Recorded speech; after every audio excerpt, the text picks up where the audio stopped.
Thank you so much for joining us today for In It Together. We'll get the conversation started in just a few minutes.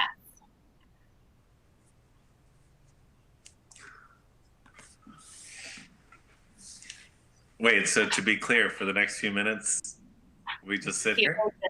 We're going to improv. Yeah. Ready? Word association. Word association, Will. Sounds like. Okay. Where does this? What's that? Elephant. Mouse. Cheese. How does the mouse?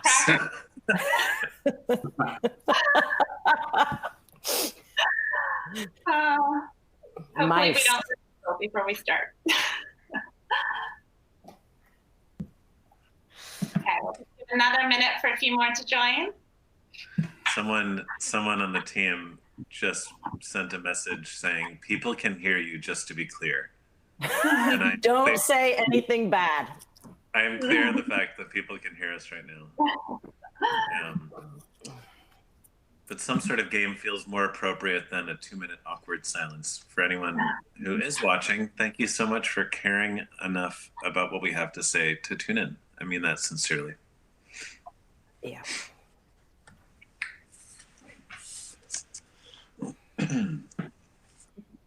Cookie? Anthony, what is the most recent song that you've played on either one of those guitars? Not what song do you enjoy playing the most? What was the last song you played? The last song that I played was, what's the name of it? The song that Bradley Cooper sings in the Star is Born? Lady Gaga movie. Yes. That movie. My daughter loves it. So I learned how to play it, and that's the last thing I played. Well, if we have time at the end of this webinar. You can play for us. That's a wonderful thing. Amanda, I will say that Anthony has been a friend of mine for a very long time, and we've been working together for a very long time, and I've never seen you play the guitar. Can you play the guitar, or is that just a prop? They're hollow. Got it. Foam core. Foam core. I needed a set design for today. Yeah. So I thought, you know what, I'm going to be a guitarist. Clearly my set's amazing here. You're all looking great. Well, we are a couple minutes in, so I'd like to kick it off. My name is Amanda Botello, and I proudly serve on the restaurant marketing team here at OpenTable. We're so grateful to welcome you today to In It Together, which is our new weekly webinar series. Today is our premiere event. If you like what you hear, we hope you will consider joining us for future webinars every Wednesday at 11 a.m. Pacific Standard Time. Before we get started, a few quick housekeeping items. If you have questions along the way, please use the Q&A box in the top right corner of your console. We will save some time towards the end of the conversation to answer a few of your questions. This webinar will also be recorded and shared out with each of you afterwards. In the COVID resources list, in the resources list section on the bottom left, we've linked out to our restaurant blog, our COVID resource center, and today's featured charity. And with that, I'm delighted to now turn it over to today's host, our Chief Operating Officer, Andrea Johnston. Hi, everyone. I'm Andrea. I was looking through the registration list, and I've had the pleasure of meeting many of you, but certainly not all of you. So great to meet you virtually. OpenTable, at OpenTable, we have the privilege and honor of working with all of you, our restaurateurs. And the past month with COVID, I think has been very difficult for everyone here personally, and just devastating for the restaurant industry, hospitality, anyone in the service industry for that matter. In my nearly 10 years at OpenTable, there's never been such a terrible, terrible time. At OpenTable, we've pivoted our strategy and our resources to do whatever we can to help you. We featured takeout, pickup, your donation pages, as well as gift cards. Recently, we launched a grocery. We tweaked our software to launch grocery. That was actually in response to a couple of our restaurant customers who turned their restaurants into storefronts to sell their meats and their produce, et cetera.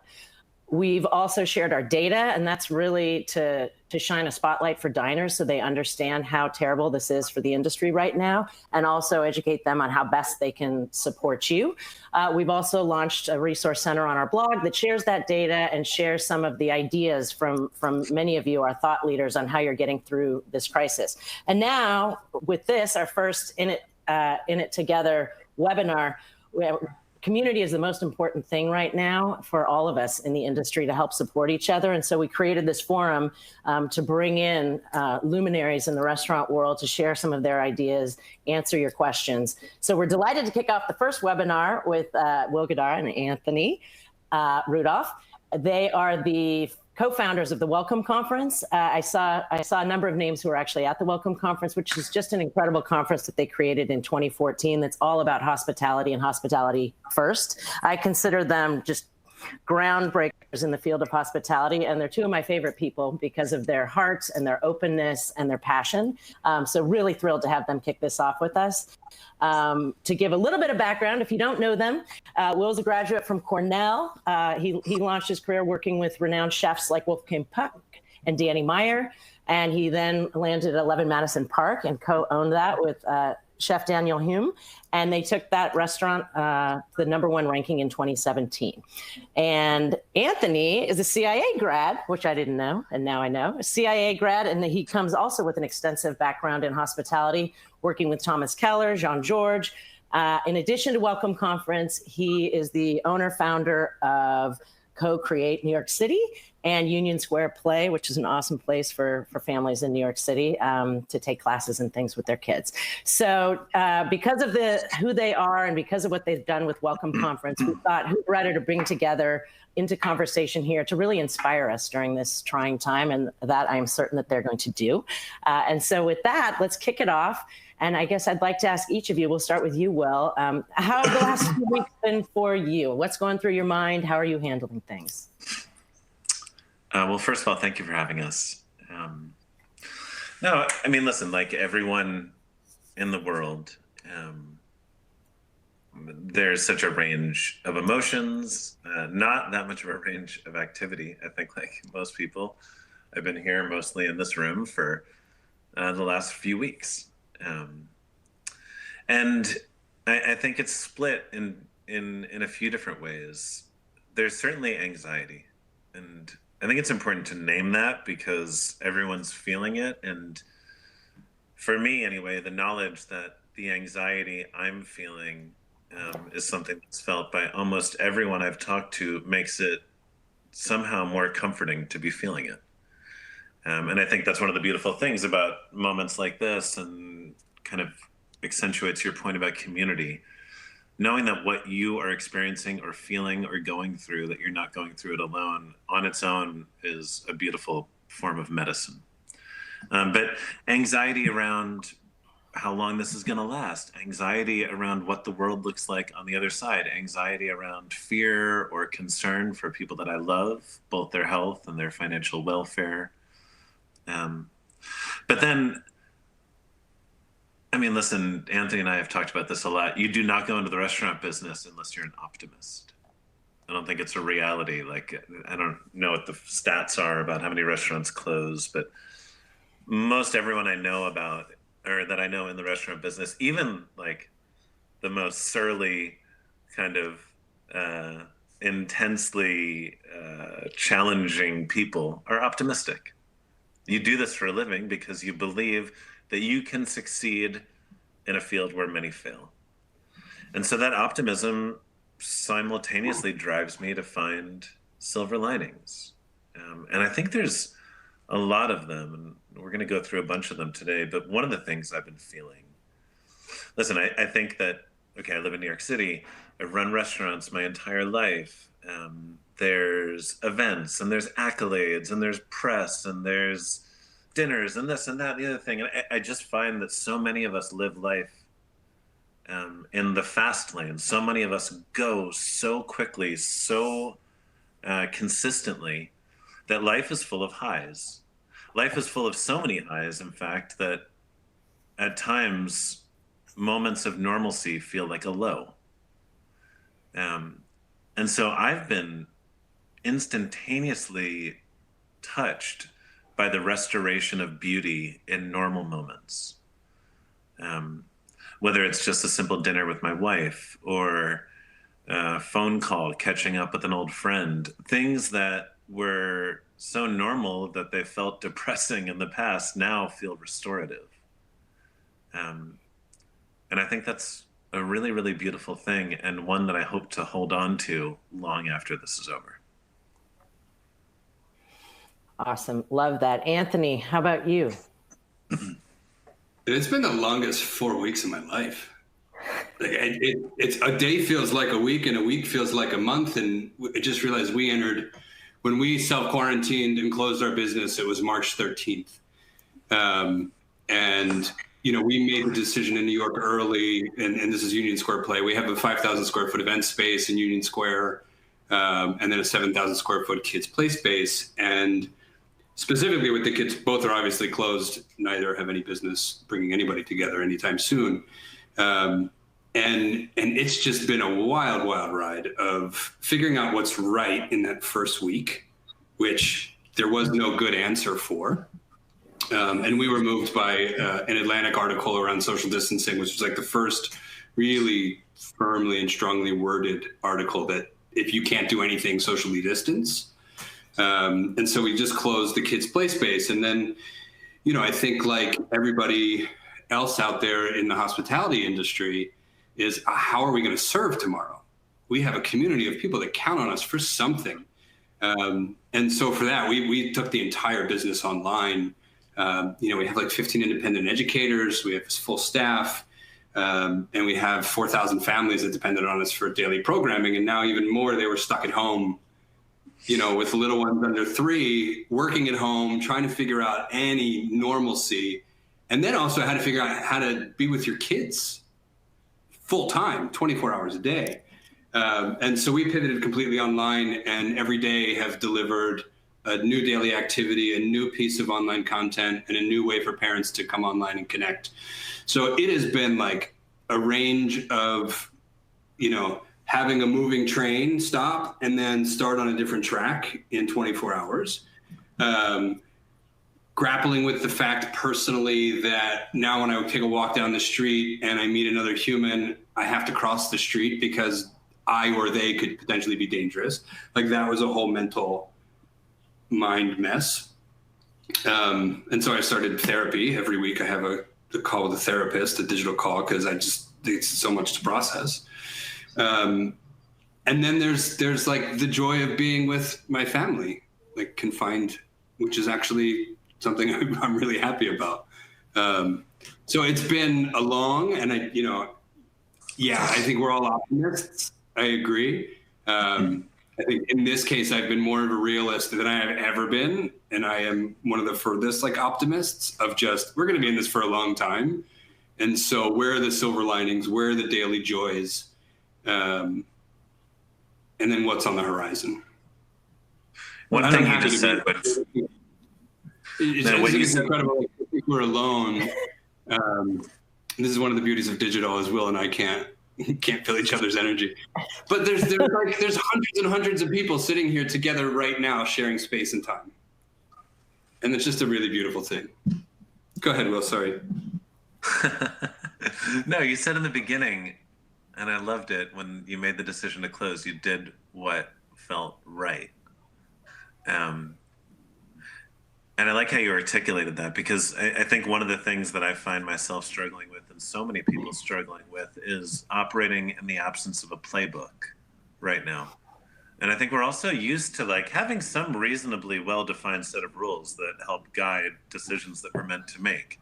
And now we're all out in the woods. And my dad has said this to me in the past, anytime I've been navigating through challenging scenarios, he says, whatever the case is, just ask yourself what right looks like and do that.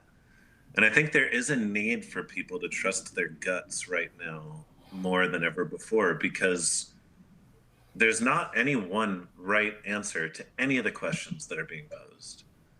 And so I do think, and by the way, it's super hard to trust your gut in times of uncertainty, but I think there's such importance to be able to know what your gut is telling you and have the confidence to listen to it. And you guys, I think you're spot on. That was the most liberating thing when we decided to close, and we decided to close because we hadn't had a case. New York was clearly on the rise, and we were bringing parents and kids together that were ultimately going to see their like classes of 20. We knew we could be a spot at some point, and it was just a matter, and we didn't want to add to it. But once we made the decision, the liberating thing was, yeah, there's no like. For the first time ever, I could absolutely just go with my gut and not have to think about it, because what's the worst that's going to happen? My business is going to close? Like, that already happened. There's no bad outcome with just going and trying and being instinctual. So I think you're spot on. And so, Anthony, you earlier alluded to, train stops and rethink. It's not often that happens. And how does it make you rethink things? Obviously, you brought play online. Will, you're talking about silver lining. So even if restaurants open up and can get through this in the next month or 2 months, things have changed. And so can you elaborate a little bit on the silver linings or how business might change in the future, or any tips that you might want to share with some of the folks that are on this line on how to think about this and move through it?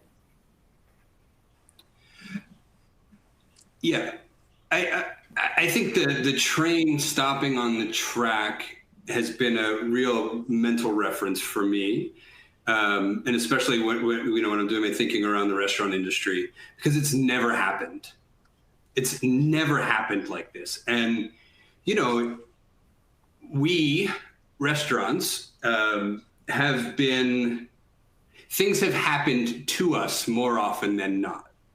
The majority of our time needs to be spent in the physical plant running the day-to-day operations. 90 to 95% of our time needs to be there, which leaves very little window to look forward, which leaves very little window to think about the future, which leaves very little window to sit at a table or meet with your neighbors or meet with your local council and actually have a thoughtful conversation around what 2021, 2022 looks like. Because that's where government is thinking. That's where labor laws are. They're years and years ahead, and we're thinking in like week, month, quarter cycles. And so for the first time, the train has stopped and there's nothing you can do about it. The reality is the pain is very, very real. And the immediacy for some type of certainty or relief is like more in need than ever before that I've personally felt. But if you can take a breath and just trust that the short-term pain, the majority of it's going to be taken care of. It's not going to be perfect. We can all guarantee it's not going to be perfect. Your payment that you're going to get, the grant that you get, the PPP you're going to get, none of it's going to be perfect. But if you can just trust that the majority of the short-term pain is going to be taken care of, what would you do when things reopen, whenever that day is, to design the world that you wanted a year ago, where we can actually be advocates for change? On a national level, certainty. Right, and there's folks that can get a phone call with the president. I mean, Thomas Keller and Wolfgang Puck were on a call with Donald Trump. That's not everybody has a direct line like that, but they do. But you certainly have 10 restaurateurs that are in your neighborhood that you can just set up a Zoom call with and talk about what's that neighborhood going to look like when you guys all reopen. How is it going to be different? And just by starting that small of designing the future and being less reactive will have a phenomenal ripple effect on the industry and lead to things that we hope, and I think we'll talk about this also, that will make the future easier than our past historically has been. Yeah, I mean, listen, like the most well-funded restaurant companies will at times spend the money to close their businesses for a day a year for strategic planning. Or great companies will take all their executives on a 2-day retreat. And that's it. And by the way, very few people have the luxury of doing that. We did it at 11 Madison Park for years. We closed the restaurant for 1 day a year. We'd articulate our mission statement, the strategies that we wanted to employ that year. And as a collective, we brainstorm all the stuff we wanted to accomplish that year. And out of those days, we came up with the ideas that ultimately made us who we were. Here, I mean, listen, as a restaurateur, you wake up, you go to work, you do pre-meal, then you close, you get ready for dinner service, you do pre-meal, you close, you go home, you have a glass of wine, you go back to sleep, you start it all over again. So much of what we do is reactive. In those 1 or 2 days a year of strategic planning for the companies that can afford to do it, those are like these brief moments where they can press the pause button long enough to actually think and dream and plan. So for 1 or 2 days out of 365, you're not being reactive and you are being proactive. And now here, in this terrible time, in what will hopefully be a once-in-a-lifetime thing, we actually have an opportunity to spend however long it is, 2 weeks, 3 weeks, 4 weeks, actually thinking about what we want to be, not just trying to keep up with being who we already are. And I say that as a professional thing and a personal thing. Now, it's easier said than done. It's hard to dream and plan when you're fighting for your life. But anyone who's here today, I would imagine, is in the restaurant business. And one thing about all of us, if you're in the restaurant business, you're extraordinarily good at compartmentalizing.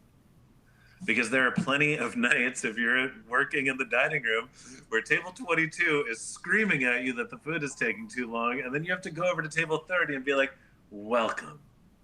If we can do that in the dining room on a nightly basis, we're capable of bottling up our anxiety for long enough to give ourselves the grace to plan and dream and strategize. Because if this is the only opportunity that we'll ever have in our lives to do that in such a deep way, what a terrible thing it would be to waste.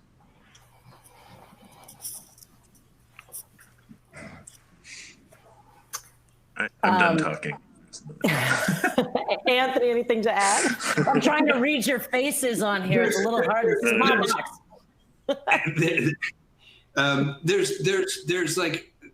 There's dreaming, right? Which often feels like lofty and woo-woo and undeserving for most people, but it's not, because you can't act on anything if you don't dream. And then there's purging, and the world is going through like a great purge right now and a great stillness. And so you don't need to be grand. It could be as simple as, I always wanted the lunch team and the dinner team to have pre-service together or meet in between shifts and have the daily meeting. But it's just like something so small like that always felt so hard to do while the train was moving. Well, when you reopen, just design it for it to do that. And so even if it's just in 20 minutes a day, a half hour a day, or a week, to write down all the things you didn't like about the last day of your service or the last week of your service, and reopen it. Don't do those. You don't have to. Right? The idea that this is the way things are done around here, is a really bad idea to begin with, but now completely possible to just challenge all of them, the smallest of them, the location of a table, the things that just felt way too much to deal with right here and now. Deal with them all so that when you reopen, you are like full go, back in love, fully in love with the thing, the business, or the job that you had and that you were doing. Because that's what the world's going to need.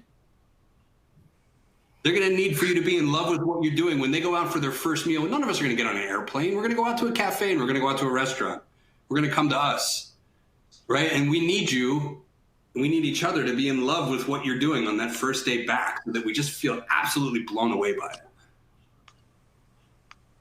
And the one other thing I'll say there is, I do think that the people that are going to succeed are not those that are fighting just to go back and do what they were doing before. I think it's the people that are looking at their businesses and deciding what they would build now if they were building it for the first time, and then trying to get as close to that as they can.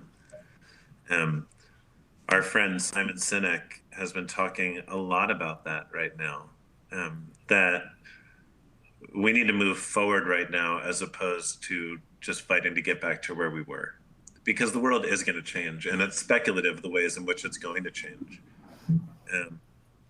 But one thing he did with his team, which I just thought was so fascinating and so inspiring, was he got everyone, a lot of what they do is they speak. They go and they speak at events. Obviously, that doesn't exist right now. So he got everyone together and he made them all come up with 15 ideas on how they would change the company. And I said, dude, 15, that's like a lot of ideas. Why so many? And he goes, because the first 4 ideas that everyone has are the obvious ones. If I asked everyone to come up with 4 ideas, they'd all end up bringing forward most of the same ideas. It's when you get to 9 and 10 and 11 and you have to really, really dig deep that some like pretty innovative stuff is going to come out. And if you can have like a lack of attachment, enough of a lack of attachment to what you were that you're actually open to the crazy ideas that come at 10, 11, 12, and 13, I think it's there's no limit to the ways in which businesses will end up reinventing themselves. That said, I do think that, I know I'm a perfectionist, and I do think that our industry is going to have to downshift in our pursuit of perfection a little bit, because I guarantee you there'll be restaurants that are going to have to reinvent themselves in a way where the concept no longer is fully perfect for the space it's in. Maybe someone realizes that their kitchen's too big and they need to put like a 2-top in garde manger or something. And that 2-top, as ridiculous idea as that might sound, that might become the most popular table in the restaurant. But I know the way I am is whenever I was pivoting a restaurant, I would have to spend $1 million to make sure it was exactly right for what it was going to be next. And I think part of the recovery of this will be a restoration of humanity to our business, almost like this perfectly imperfect approach where people are doing like a little DIY stuff to make their businesses thrive. And where restaurants almost feel like perfectly human again, while at the same time being like unprecedentedly innovative. And I think there needs to be an openness to that coming out of this. Absolutely. I love the idea of the 15 ideas. So a lot of the folks on this call are very small sort of mom and pop restaurants. And then there's some bigger restaurants on here too. So maybe fewer people to actually brainstorm ideas. I was intrigued, Anthony, when we spoke last week about your idea of connecting with 10 other restaurants in your community. Can you talk a little bit about that? Yeah, I always, for most mom and pop, maybe a couple restaurants, I always struggled with the idea of national scale, national intent, national relevance, national attention, and even national platforms that serve us. And you take something like delivery, right? Do we really need a Grubhub? The majority of the people you order within a 10 to 15 block radius, right? And so now cloud kitchens are going to be nipping down the road, right? And so do you really need Grubhub? Do we need a company of that size to serve a 10 block radius when we've been serving them for centuries? And so even something of 10 restaurateurs coming together that serve a community, a cafe, a bar, bistro, an Italian joint, and figuring out how do we collaborate to solve delivery for our people? Because no one in Kalamazoo is ordering from you, so it doesn't matter if they're on the platform or not. And logistically, it may be really difficult to solve by yourself, but collectively, it shouldn't be too hard. And then you control the ecosystem, you control the neighborhood. You're likely not going to you're not going to charge yourselves the percentages you're going to be charging, and it's going to work to be something to bring you together. So it's just taking a problem that isn't on national scale, but relative to the local community and coming together. And I don't know what the topics are and should be. I know, I can speak currently to Kids Play Spaces in New York City, because that was one of the first things we did, was to reach out to all the other ones and just say, what are you doing? How are you pivoting? How are you managing your rent? How are you managing these things? How can we support? I think you're going to hear a lot of stories of, well, we always planned on doing this, and this just gave us the opportunity to do it. And we're one of those. I have a roadmap and a deck to raise money to build an online platform for Union Square Play. This just gave me the opportunity to launch it early, A, and as Will's talking about perfectionism, launch it with full grace and gratitude that we're going to mess up every single day, and that everyone's going to be okay with it because we're showing up to serve. And so we're going to learn along the way without having to worry about our future failure, which is a beautiful thing because the generosity in the world right now for anybody that's just trying is huge. Our first big music class, we went like crazy. We had over 2,000 people show up for our first big music class. Went live on a Monday. On Tuesday, we had 2,000 people show up for this. And I have a home studio, like I set up my whole house with live streaming, and I learned production studio of how to live stream and broadcast a TV show basically over a weekend. And it crashed my internet on a Tuesday. So we had 2,000 people show up for our first big music class, and no one could watch it because it crashed my internet. And you know what? Everybody was back there Wednesday.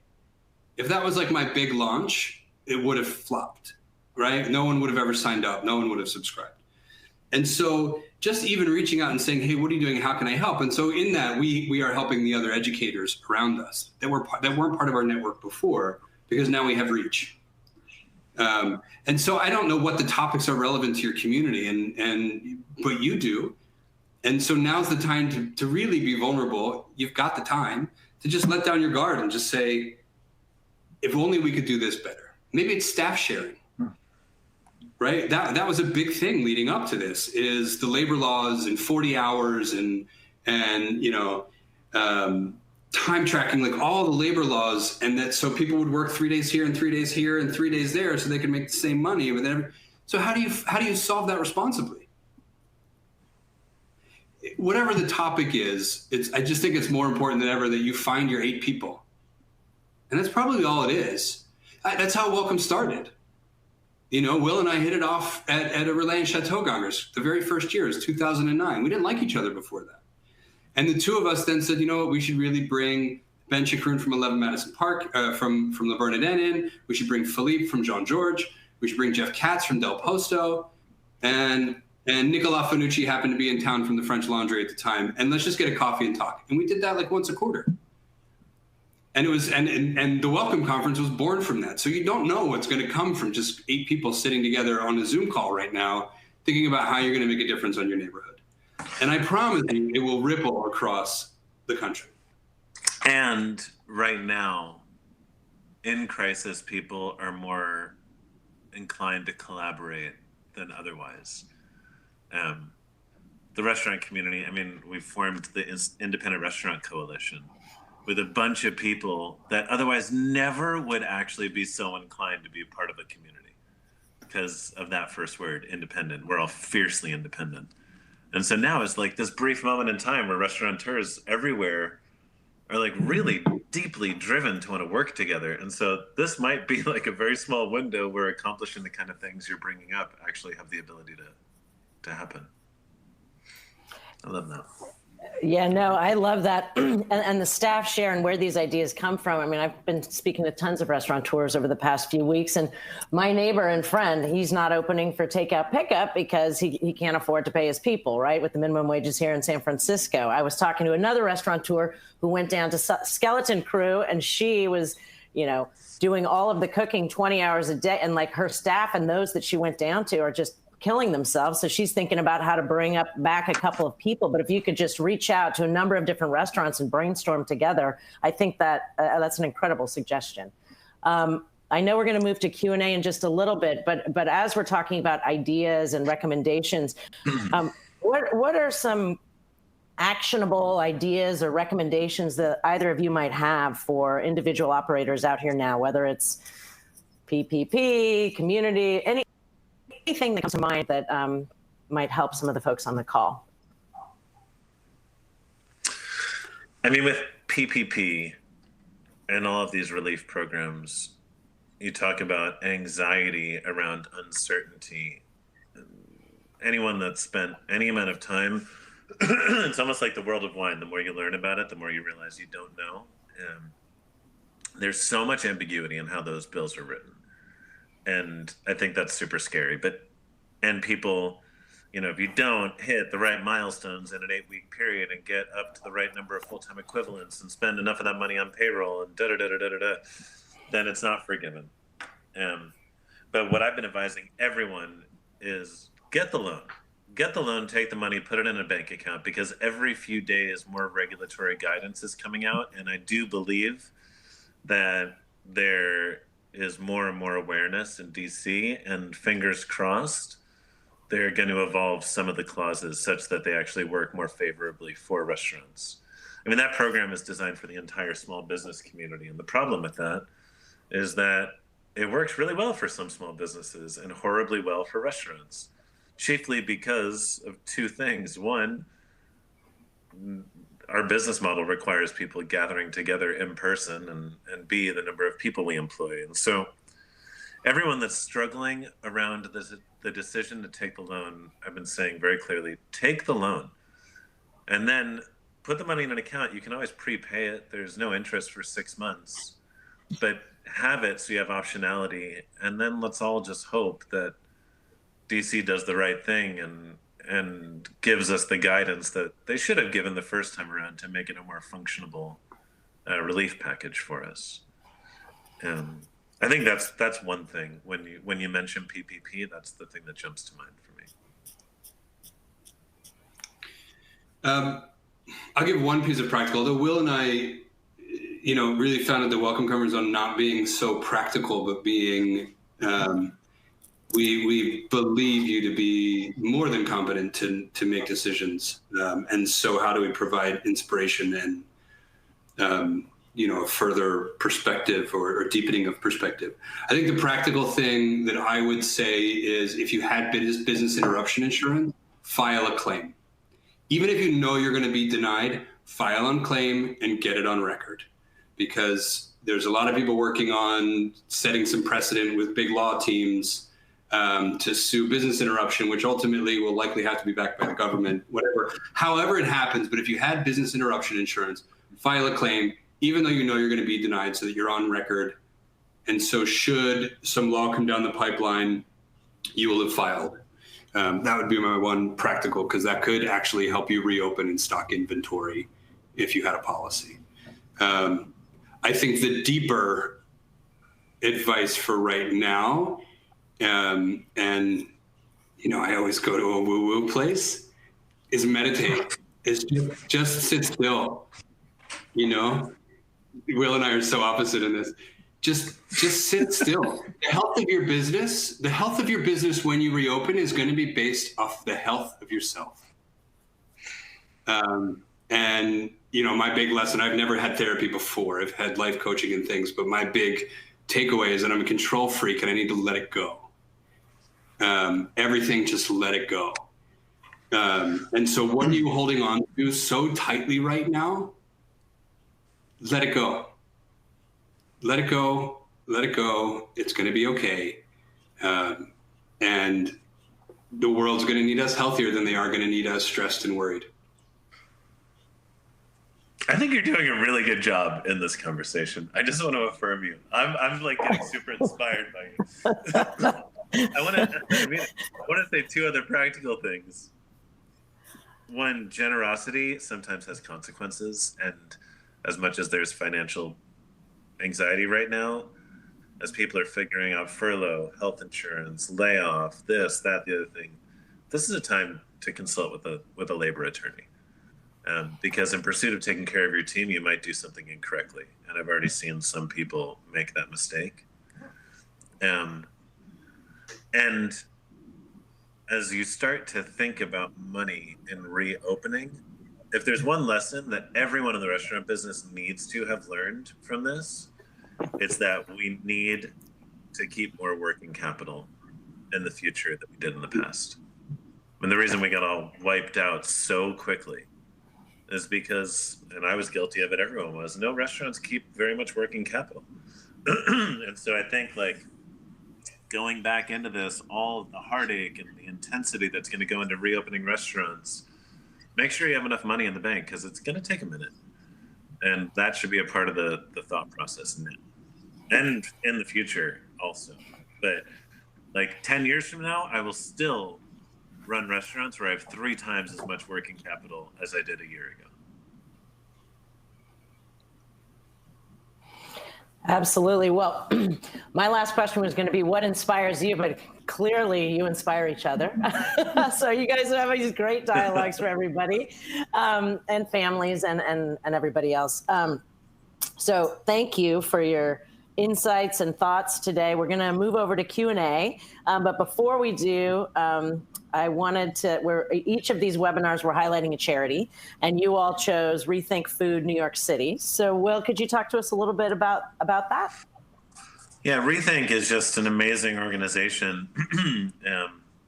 I'll say conflict of interest. I am on the board of Rethink, but I just love what they've done. Matt Joswiak started it. He worked for us for a long time. Historically, they picked up excess food from operating restaurants and then reprocessed that into healthy meals that they would bring to various food pantries around the city. And it was a glorious thing because for a long time, so many of the ingredients we had in our kitchens, we weren't able to donate because they had been cooked.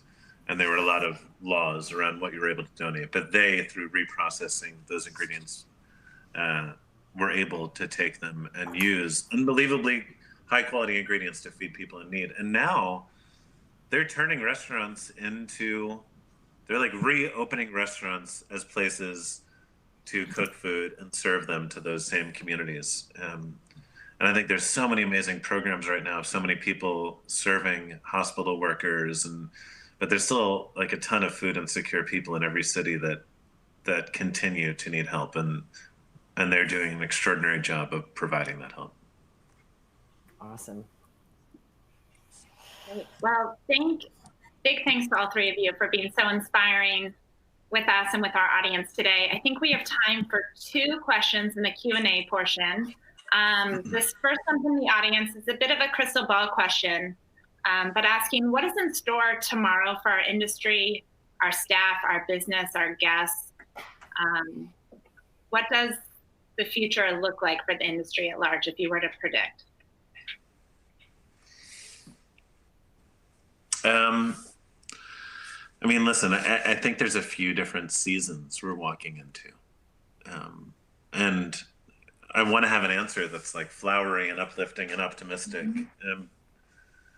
But I think, to Anthony's point before, optimists need to know when to be realists because you need to be able to prepare and plan. We're going to be closed for a while longer.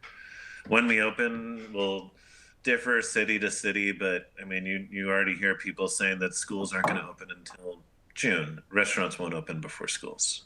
And so tomorrow is more of today. And it goes back to what I was saying about seizing on these opportunities to plan and strategize and think and create and start to figure out what the business should be versus what it was, or to Anthony's point about not wasting the opportunity for collaboration. Then we are going to reopen. But the reality is, I mean, you think about the airline industry after 9/11, it took a long time before people felt comfortable flying. And after we reopen, the first couple months are going to be really slow, and we need to prepare for that. And so whether you're 50% off or 60 or 40, who knows? But I was on the phone with my friend Bob, who runs the Inn at Little Washington, earlier today, and you know they're preparing for the fact that they're only going to be able to use 50% of the tables, and so he's like, I don't want to just remove tables because then the room's going to look weird and empty. So he's trying to figure out what to do that's ridiculous on the tables that they're not going to see.